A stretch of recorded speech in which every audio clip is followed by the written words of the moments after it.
keimanan. Yang kedua, kewajiban kita sebagai orang tua juga bunda adalah kita wajib memberikan pendidikan akhlak. Akhlak itu adalah merupakan karakter atau kebiasaan yang dimiliki oleh anak-anak kita. Dari mana dia mendapatkan akhlak ini? Dari mana dia mendapatkan karakter ini? Yang pertama adalah dari rumah. Dia yang paling lama di mana? Kan dari kita melahirkan sampai dia gede 3 tahun 4 tahun baru kita sekolahkan. Dari mana? Karakter yang paling utama itu adalah menentukan rumah. Allah bisa karena biasa. Mohon maaf, ya mungkin ya banyak ya faktor. Jadi yang mempengaruhi akhlak itu kan ada 3. Faktor rumah, orang tua di rumah, kemudian faktor sekolah dan faktor lingkungan. Walaupun anaknya soleh bunda, karakternya nih misalnya anaknya tidak biasa misalnya menyebutkan kata-kata hewan misalnya di rumah, nggak pernah kita biasakan.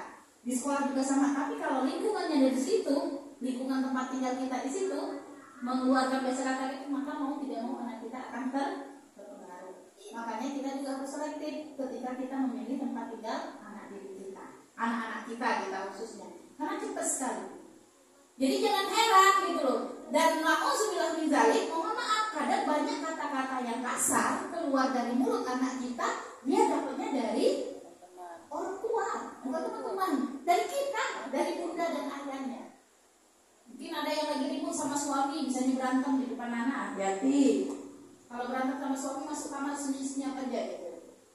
Atau jangan sampai lempar-lemparan gitu. Karena cepat loh, serius. Apalagi anak-anak kita ini kan memang masa-masa emasnya. Apa yang dia lihat, apa yang dia dengar, itu mudah sekali dia tiru.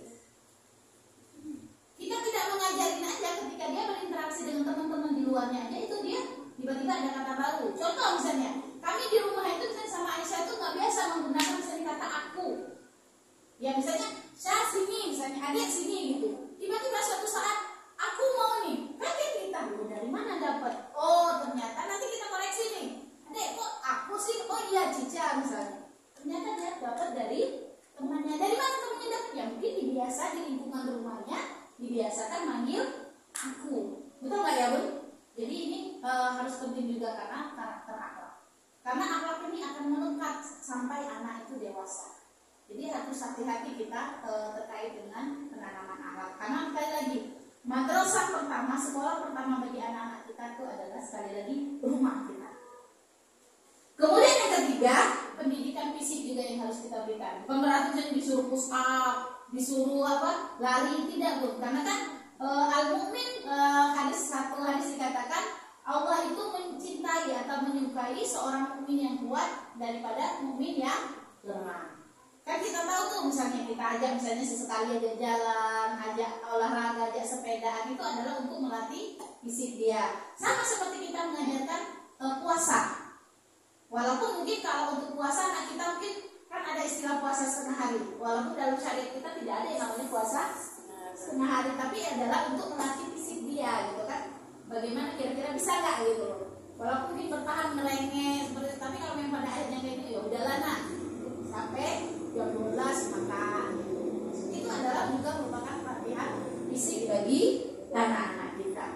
Kemudian kewajiban yang keempat adalah kewajiban pendidikan intelektual. Ya, pendidikan intelektual kan kita bukan hanya anak kita tidak inginkan anak kita cerdas secara agama saja, tapi cerdas secara akademik. Makanya kita sekolahkan anak-anak kita. Dan kita sekolahkan juga pun ya kita melihat juga kan kalau kita ingin mendapatkan hasil yang terbaik, maka kita juga harus memilih sekolah yang terbaik. Walaupun dompetnya juga harus baik. Ya udah ya, betul nggak? Pengen sesuatu, kalau kita pengen mendapatkan yang terbaik, berarti kita harus memberikan yang terbaik. Gak mungkin kita memberikan yang jelek menghasilkan yang baik, betul nggak Bun? Walaupun rombong coaching kita nggak dalam ya Bun ya. Ini udah misalnya dan yang mengingat ini udah bulan ini misalnya tagihan ini sedikit, ya biasa gitu kan. Bahasanya kan seperti itu gitu. Kenapa? Kenapa kita misalnya kadang mohon maaf, keinginan kita biasanya berusaha agar anak-anak kita itu menjadi yang lebih baik lagi kondisinya dibandingkan kita. Ya kan Bun? Kita pengen anak kita tuh lebih baik lagi dari kita, jangan sampai sama gitu. Oh mungkin kita merasa agama, mungkin segi agama kita kurang, ya udahlah. Oh kita pengen anak kita jadi misalnya hafiz, makanya kita fasilitasinya. Kan jangan kita seperti itu. Bukan tuntutan duniawi gitu, karena nanti kita kembali lagi. kita inginkan ketika kita sudah tidak ada itu tadi apa yang digambarkan oleh Rasulullah SAW. Kalau kita sudah meninggal, kalau manusia itu sudah meninggal, semua amalannya itu terputus kecuali 3 perkara. Nah, dari 3 perkara ini yang kita inginkan adalah minimal kalau kita punya anak soleh kita itu yang mendoakan kita. Gak perlu kita undang orang setiap malam Jumat datang baca Yasin misalnya mendoakan kita. Tapi kalau kita punya anak soleh, masya Allah setiap hari itu mengalir 5 kali, paling sedikit 5 kali dia mendoakan kita. Itu kan investasi jariah yang terus mengalir sampai hari kiamat. Kan itu yang kita inginkan ya bunda ya. Gak perlu lagi tuh misalnya ditawarin harta, mobil apa tuh gak ada guna lagi kalau kita sudah meninggal. Yang kita inginkan hanyalah doa. Makanya tadi karena kita perlu juga menyiapkan anak kita untuk pendidikan intelektual dia. Kemudian yang selanjutnya kewajiban kita adalah pendidikan jiwa. Jiwa ini apa ya? Jiwa ini maksudnya kita memahamkan kepada anak, maksudnya oh ini salah, ini betul, ini halal, ini gak halal. Kan kadang ada nanya, anak kita yang kecil ini biasanya kritis. Kenapa nih kita gak boleh makan babi? Betul gak? Kenapa? Misalnya kadang ada sesuatu yang kita larang kan? Ada sesuatu yang kita larang, kenapa gitu? Ya mau tidak mau kita harus jawab kan? Ya udah diam aja lah. Kadang kita pakai jawabannya. Banyak tanya, cerewet gitu. Harus kita jawab, tapi menjelaskannya dengan kadar akal mereka. Jangan pula diinikan hadis dalil. Mau pula ngomong aja. Jadi kita jelaskan sesuai dengan kadar mereka gitu. Oh nggak boleh nak. Misalnya kenapa babi itu haram? Oh begini. Misalnya atau seperti apa lah yang kita ketahui. Jadi dia jadi nanti dia akan ingat pun secara ini dia akan ternyata misalnya bagi kita muslim nggak boleh makan babi. Kenapa? Karena haram. Kenapa? Karena babi itu misalnya jorok begini. Kan nyambung di akal mereka. Tapi kalau misalnya kita innamal khamru wal maisir wal azlam dibacakan ayat Quran, nama lah anak kita apa maksudnya? Ini apa sih gitu bahasanya ya?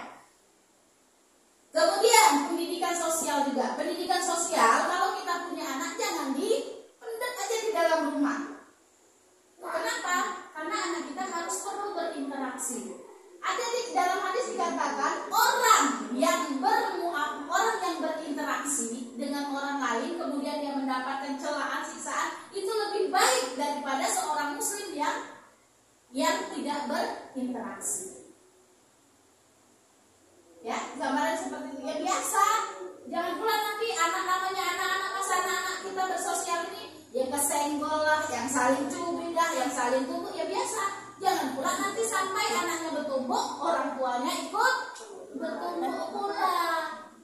Bukan nggak boleh ya, memang mohon maaf, kadang kan pola pendidikan kita, penjagaan kita ke anak kita itu kan berbeda-beda. Ada yang terlalu protektif banget gitu loh, yang nggak boleh anaknya nyentuh tanah, yang nggak boleh anaknya tergigit nyamuk itu masya Allah, namanya manusia. Ya gimana, udah jaga aja sendiri gitu loh kalau nggak mau. Karena kan ada orang seperti itu ya bun, ya biasa aja, begitulah anak. Kita harus mengenalkan anak dengan sosial yang ada di masyarakat. Dan juga ini pembelajaran juga buat anak kita. Kita berusaha mengajarkan kepada anak kita untuk menyelesaikan masalah yang dia hadapi. Contoh misalnya berantem. Coba kira-kira kalau berantem misalnya kakak salah, apa yang kakak lakukan? Minta maaf. Coba gimana minta maafnya?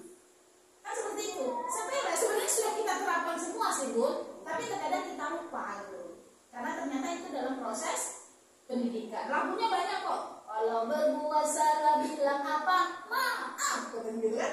Makanya kamu tuh seneng. Sejak anak mau setrika dia ikut-ikut juga gitu ya. Ikut hafal hadis juga ya, ini susi ya. Ikut lagu-lagu juga gitu. Karena ini bahasa gengsi juga gitu. Masa anak kita hafal, kita tak hafal gitu kan? Jaim gitu, jaga iman juga kita gitu. Jadi kita berusaha juga untuk mengikuti perkembangan anak kita. Makanya ya sosial biasa aja gitu. Ya kecuali ya tadi ya mungkin hal-hal yang bisa membahayakan anak kita ya mungkin kita diam aja gitu. Tapi jangan sampai permasalahan sosial anak-anak kita menjadi bumerang bagi orang tua kita, nggak teguran dengan tetangga kita, nggak saling sapa gara-gara anaknya besok main lagi orang tuanya berlama-lama misalnya nggak saling tegur. Terjadi nggak ini di masyarakat kita bun? Terjadi nggak di sekeliling kita? Banyak, ya kan? Banyak gitu. Nah, apalagi terkait dengan dunia pendidikan kita ini kan Masya Allah diobok-obok kali ya. Beda kan tuh pola pendidikan kita dulu dengan anak-anak kita sekarang. Kita dulu dijewer gini-gini, sekarang disentil aja lapor polisi. Berapa banyak guru yang dilaporkan. Padahal kan mustahil secara akal sehat guru itu misalnya menghukum anak kita, memberikan konsekuensi kepada anak kita